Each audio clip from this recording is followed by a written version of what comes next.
Fortunately, we have repair mechanisms in the cell to take care of that, but not always. And in some cases, they can't.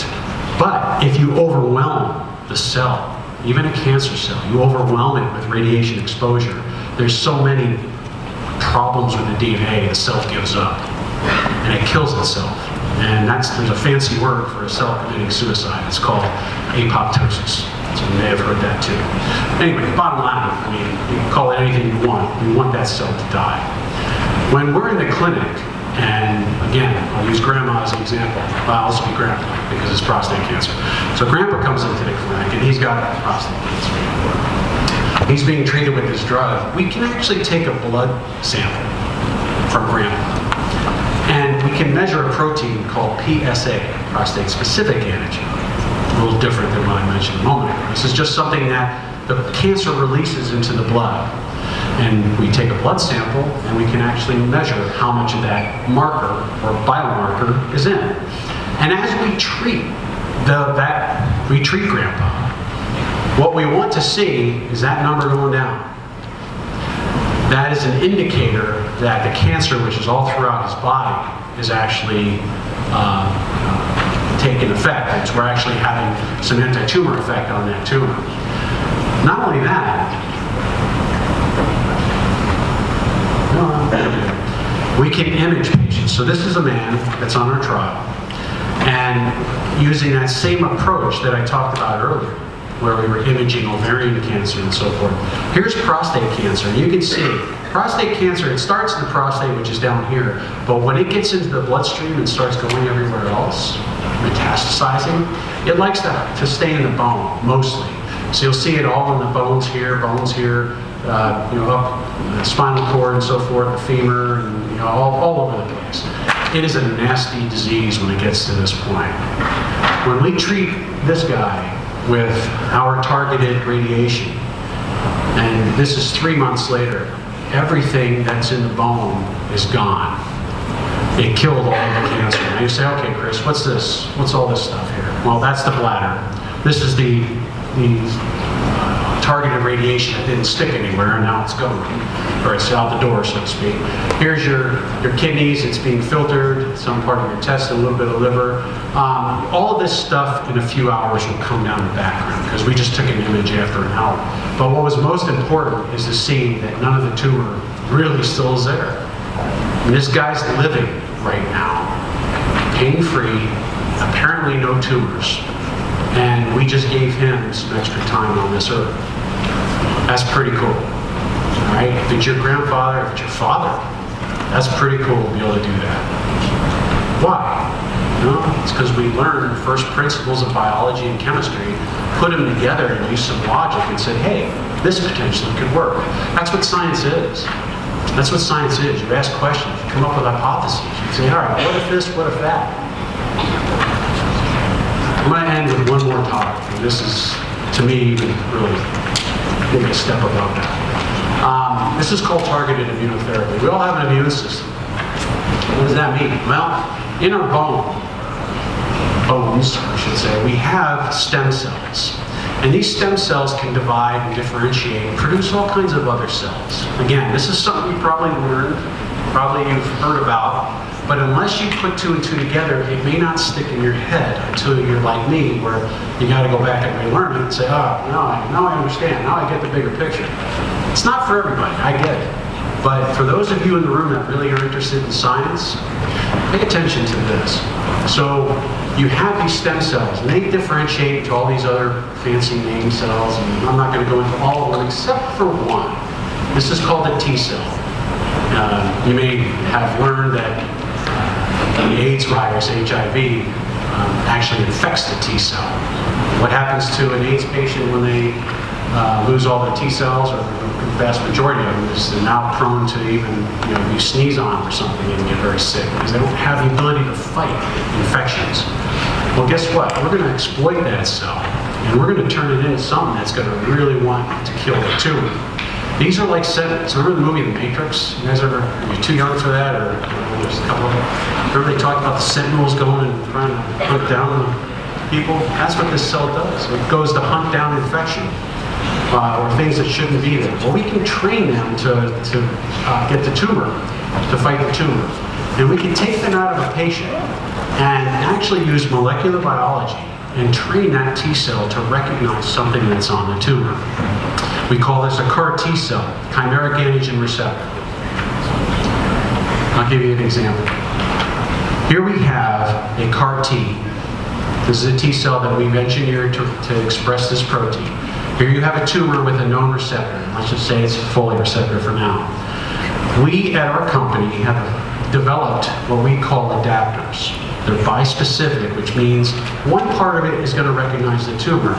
The other part's going to recognize this CAR T. And what we want to do, because this cell has the potential to kill a tumor, but we need them to kiss. And the way we do that is using that bispecific adapter. Now they come in close contact. And when that happens, this T cell recognizes this, releases its fury on the tumor to kill it. This is the molecule we use to do it. We have created this cell to recognize a yellow dye, just an innocuous yellow dye. It's called fluorescein. If we inject those cells into people that have cancer, those cells alone do nothing. Why? Because that yellow dye is nowhere in your body. And so we come across and give that patient EC17 or folate, which binds to the folate receptor and has this yellow dye attached to it. So EC17, when we inject that into mice, and in this case, mice were injected 11 days earlier with tumor cells, and the tumor cells went all throughout their body and they created metastatic lesions. Here you have the open thoracic cavity of a mouse. Here's the heart, here are the lungs. If you look closely, you'll see areas of obvious pathology. You'll say, all right, that's not right. But, heart looks fine. If we inject EC17 and then shut the lights off, the nice thing about this yellow dye is it's fluorescent. So we can put a UV lamp on it and find out where it went. Look at all those yellow dots. That's all cancer. The heart doesn't express the folate receptor, and that's dark. Why? Well, there's no place for EC17 to stick. Okay, so think of it in this terminology here, that we have now painted these tumors to be recognized by these T cells. We have given those T cells a place to go to fight. We've done the same thing in humans. So this patient of ours, she had ovarian cancer, and she was going through surgery to have a lot of that cut out. I know you don't really realize what that is, but that's her innards, and there's a lot of cancer here. But if you turn the lights off, you'll find out where EC17 labeled all of her cancer. This is being developed right now to aid a surgeon to actually more optimally cut out the tumor during that initial surgery. Because the more tumor you have taken out, it usually translates into living longer. Anyway, the reason I threw this up there is to just show you the power of targeting, how close. That's a cluster of maybe 3 cells right there. I mean, it's that specific. All right. What I'm going to show you here is a video of another patient that has osteosarcoma. I think this guy was about 18, not too much older than you guys. 18. And what you're seeing here, let me go back, sorry. Let me tee this up just for a second. Here is, he's going through surgery, and I'm almost done, so just bear with me here. He's going through surgery. This is his lung, and this is a side-by-side image. This is the chest cavity. You can see the ribs. So the surgeon is going in there because he knows that there's one tumor lesion to go in there to cut it out. But what he didn't know is that it was actually 2. And about an hour before this surgery, this patient was dosed with a folate-targeted dye to light up where it is. And so this was meant to help the surgeon find. So pay attention to this. If I can get it. Oop, I think I'll need you, Evan. Let me go back. Yeah, if you can press, yeah. Thank you. Oop. We'll get there. Oop. Let's try it one more time. Bummer.